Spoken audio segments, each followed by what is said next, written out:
पेड़ों के लिए सबसे अच्छी गाय की गोबर की खाद होती है, जिसे काऊ डंग मैन्योर भी बोलते हैं। किसी भी गौशाला से आप काऊ डंग मंगवा सकते हैं, यानी कि गाय के गोबर का कंडा आप उसको मंगवा लीजिए।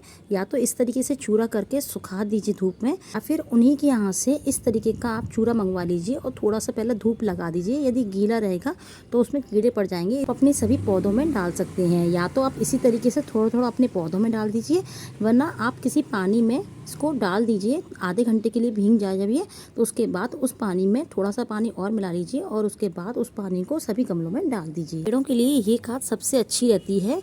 इसका कारण ये है, जब ये पौधों में डल जाती है तब इसमें जो मिट्टी होती है, आप किसी भी पौधे में मिट्टी डालेंगे तो बहुत गीली हो जाती है, तो इससे ये जो खाद है वो सोख लेती है और एक्स्ट्रा पानी को ख़त्म कर देती है। और जो मिट्टी आपस में चिपकती है वो मिट्टी को भी थोड़ा थोड़ा दूर कर देती है, ताकि आराम से ऑक्सीजन ले सकें और कार्बन डाइऑक्साइड छोड़ सकें पौधे। तो इसलिए ये खाद जो होती है वो पौधों के लिए बहुत ही लाभकारी होती है। तो ये खाद सबसे बेस्ट होती है। जब आप पौधों में डालेंगे तो आप खुद देखेंगे कि 1 महीने बाद आपके पौधों में अलग से ही फूल, फल और हरियाली सी छाने लगेगी। चाहें तो इसको ऐसे भी डाल सकते हैं, थोड़ा थोड़ा चूरा सभी गमलों में डाल दीजिए। नहीं तो आप इसे किसी भी बाल्टी में इसको डाल दीजिए और जब ये भीग जाए आधे घंटे बाद, तब उस पानी को आप सभी गमलों में डाल दीजिए। उससे ये फ़ायदा होता है कि आप इस तरीके से डालेंगे और थोड़ी देर बाद अगर आपने पानी डाला, यानी कि कल या परसों में, तो ये सारा चूरा बाहर निकल जाता है जब हम पानी डालते हैं गमलों में। और यदि आप गीला करके डालेंगे तो पूरा ही मिट्टी को सोख लेता है और मिट्टी में एकदम समा जाता है। इसलिए हम गीला करके डालेंगे तो ज़्यादा अच्छा रहेगा। ये आपको काऊ डंग मैन्योर नहीं मिले तो आप अपने घर पे कोई भी काऊ डंग ला सकते हैं, यानी कि गोबर का कंडा ला सकते हैं। उसको पानी में भिगो दीजिए और पानी में भिगोने के बाद आप उसको भी गमलों में डाल सकते हैं। वो भी बहुत अच्छा रहता है गमलों में डालने के लिए। 3 से 4 घंटे धूप लगाने के बाद अब ये मैं सभी थोड़ा थोड़ा पेड़ों में डाल दूंगी। और मैं दूसरी तरीके से, जिसमें पानी में भिगोकर इसको 3 से 4 घंटे और उस तरीके से भी मैं सभी पेड़ों में डालूंगी, वो भी वीडियो में आपको दिखाती हूँ।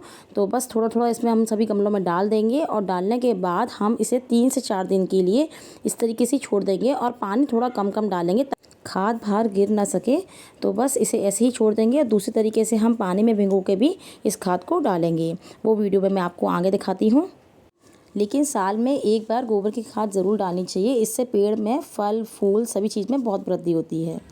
ये देखिए काऊ डंग मैन्योर को मैंने भर लिया है। अब इसमें मैं पानी डाल दूँगी और इसको 2 घंटे के लिए, 2 से 3 घंटे के लिए इस तरीके से भीगने दूंगी, क्योंकि इससे पौधे जो हैं वो बहुत अच्छे हो जाते हैं।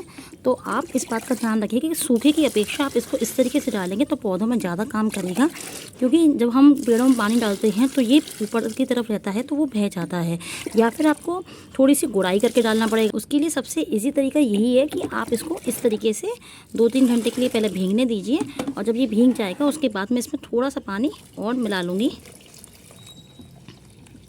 और मिलाने के बाद तब गमलों में मैं थोड़ा थोड़ा इसको डाल दूंगी। इस खाद को भीगे हुए 3 से 4 घंटे हो चुके हैं। अब इसे मैं थोड़ा थोड़ा सभी गमलों में डाल दूंगी। पौधों की वृद्धि के लिए गोबर एक बेहतरीन जैविक खाद के साथ साथ ये फल फूल सभी को बढ़ाने में बहुत सहायक होती है। ये मिट्टी को सोखने में भी सहायक होती है और पौधों की मिट्टी में मिलकर कण आपस में एक दूसरे से चिपकते नहीं हैं, जिससे मिट्टी का कटाव कम हो जाता है। भारी चिकनी मिट्टी होने से या रेतली वाली मिट्टी होने से उसमें थोड़ा सा सोखने की क्षमता बढ़ जाती है। इसलिए साल में एक बार गोबर की खाद पेड़ों में ज़रूर डालनी चाहिए। यदि वीडियो अच्छी लगी हो तो लाइक शेयर ज़रूर कीजिएगा।